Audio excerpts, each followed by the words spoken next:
Good morning everyone, I'm that dude over there, and Until Dawn is one of my favorite horror games. Truly a lightning in a bottle moment that took the internet by storm. I mean, who could forget such iconic lines like, "It was just a prank, Han." Or cold moments like Ash locking Chris out for her own stupid choice. But one thing that's always bothered me about Until Dawn is Matt and Jess. Not in the sense that they're bad characters, but because after a certain point, they feel like they're just an afterthought if they survived. Like, Matt and Jess were supposed to die in their key scenes. Well, not today, baby. Today, I want to look at Jess and Matt's scenes and see where we can throw them in and how we can change the narrative or certain moments in the game to make these two feel more involved. I know this is a Halloween choice and I'm super far behind or early depending on when this comes out, but damn it, I just wanted to talk about this. So enjoy your Christmas in July or whatever. So let me start by addressing the direct problem I want to fix. First, I want to give Jess and Matt more screen time. They are criminally underused and don't even get to know what's going on in the game. For all they know, a monster and a serial killer are lurking in the mountain with no idea as to why. Second, after their big scenes, they have nothing to do for the rest of the story or the game. I want to address ideas to fix this, as well as in my own attempt to give them more weight in the narrative.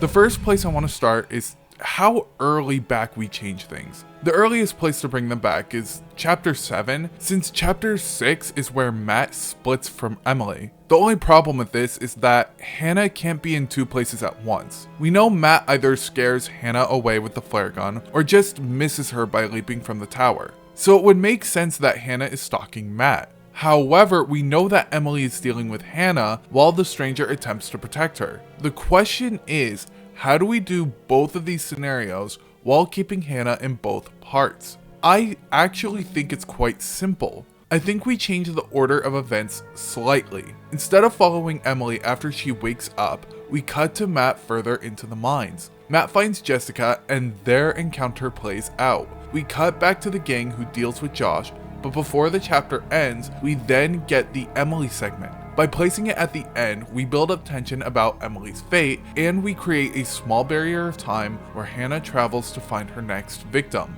This is a little bit of a tough ask though, since the monster is somewhat revealed in Matt's portion of gameplay. But if we make the mines somewhat darker and focus on Matt's perspective as he tries to hide away from something, I think it could still work. So how does this change things? So starting chapter 8, after Emily's solo mission, we get back to the lodge. Emily makes it back first since she's the one we followed. After Emily talks to the group, that's when we reintroduce Matt and Jess, and depending on how things played out, this can play one of either two ways. One, Matt shows up alone, banging on the door to be let in.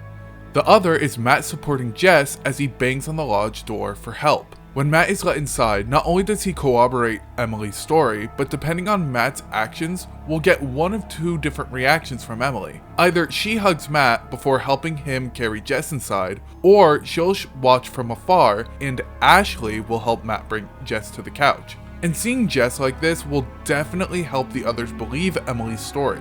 If Em didn't make it, the group will wonder what happened to Jess, not fully believing Matt's story, similar to the original. When Mike arrives and Emily is alive, Mike will give a small hug to Em before turning his focus to Jess, giving her his undivided attention and supporting her. If Mike arrives and Em is dead, Mike will break down from Matt's story, believing he failed both Jess and Emily. And to add extra angst, if Mike and Matt's relationship is low, Mike won't blame himself, but blame Matt for not doing enough to protect her. When the stranger arrives, the scene plays out more or less the same. The only difference being that when the group heads down to the basement, Sam and either Emily or Ash will grab bandages and clothes to cover Jess and keep her warm and aided. This will depend on Chris's relationship with Ash. The scene from here plays the same until Chris gets back from running from Hannah. If Chris shot Ashley, instead of being cold and not opening the door, locked in contemplation, Ashley will be late because she was looking for bandages for Jess. We can still keep the cold Ashley scene, but only if Jess is dead.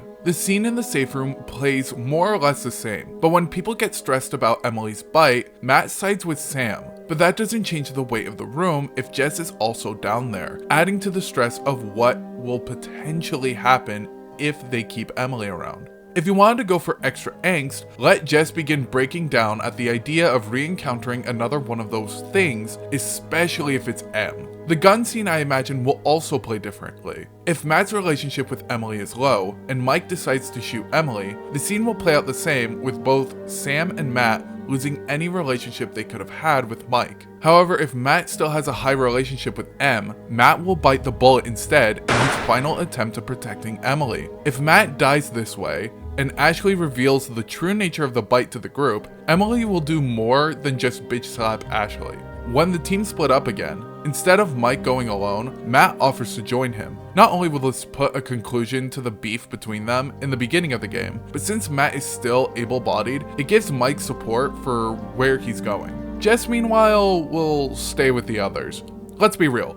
Jess isn't doing a lot on her own for the rest of the game, and I feel like in her somewhat delirious state, she feels like she has to go after Mike to protect him like he did for her. Oh, and if Ash reveals the truth, Jess will show part of her old self again and join in on condemning Ash with Emily. I think these changes are decent enough to make Matt and Jess feel involved without overpowering them in a scene. My goal is to try and create something that would feel natural for the game. So let's continue and see how this affects Chapter 9. For Mike's section in Chapter 9, you'll still be playing as Mike, but the consequences for fucking up will result in Matt dying. Basically, that's the major issue with Mike's section here. No matter what happens, Mike will be okay for the most part. The worst thing that happens here is that Mike's dog dies, or Mike misses a clue. With Matt here, it gives Mike a chance to redeem himself for failing Jess. Meanwhile, for Matt, he learns to grow more independent by learning from Mike, allowing them both to grow and settle whatever issues they had before. Oh, and Matt will meet the dog, and Mike will have to calm it down before they begin exploring, if the dog is still around. Meanwhile, with the others, Emily will be supporting Jess as she carries her along, while Ash hangs back with Chris. I figure while the group are walking, Jess and Emily banter as they slowly make up from their fight. I'm not saying they're gonna be buddy-buddy, but the two find solace in ragging on a horrible night. Now, Ash's segment gets heavily changed here. Because Jess is with the group, Hannah can't use her to lure in Ash. So what I think happens is that instead of Jess, Hannah is gonna mimic Mike. The group's goal is to find him, and I think Ash would want to prove herself useful by finding Mike first. Now again, if Matt and Jess are dead, don't change anything, but if Matt is alive and Jess is dead, I still go with Jess's voice here. Maybe a part of Ash doesn't believe in Matt and thinks that Jess is still alive. I don't know, does this scene still happen if Jess is dead? Anyways, regardless of what Ash does, the scene plays the same. They come to the rock wall and Sam tells everyone to head back in case Mike shows up. When Sam meets up with Mike, if Matt survived, the three of them will take down the Wendigo together, and Matt and Mike will joke about it, you know, trying to one-up each other about how well they did, and leaving Sam frustrated that she went down to warn them at all. If Matt died, however, Mike doesn't want to talk about how it went at the sanatorium. As the chapter comes to a close, Matt will tell Sam and Mike that he's going to go to find the others, make sure they're safe as they return to the lodge. Chapter 9 doesn't change too much outside of giving more consequences in Mike's half of the chapter. I don't think anyone's complaining that Matt should have stuck around past this. I think this is the most important part he plays for the rest of the game. Since Matt and Jess's scenario is cut from chapter 10, instead of cutting back to them after the Josh and Hannah scene, we cut back to Sam. Sam and Mike still have their talk while they're going to the lodge, then bam, Chris comes first. Matt is next carrying Jess, Emily pushes Ash as she runs ahead, and behind Ashley is the monster. No, if Jess is dead, Matt is the last person out, helping Ash up since Emily pushed her. As Sam makes her way up, the whole squad is here for the final confrontation. I still think Chris gets out first, followed by Emily, then by Ash, and I would add a segment where Sam has to throw something or do something to protect Jess and Matt. That or, I don't know, another wait section for them to leave. If the two get caught, Hannah will probably use Jess's body as a bat or something and kill Matt and Jess together. That or, I don't know, something similar to what they did in the mines. Quick side note, isn't it funny how each of them die? Chris and Ashley are commonly or only beheaded. Matt has something done to his face, Jess always has her mouth gouged out, Emily is the same with her eyes, Sam has her stomach torn into, and Mike either has his neck snapped or burns alive for his own actions. There's probably symbolism here, but I'm too stupid to know what that is. But tangent aside, that's how I believe the story would have changed if Matt and Jess were introduced earlier. I tried my best to make things logical while not forcing Matt and Jess to be the focus in every scenario.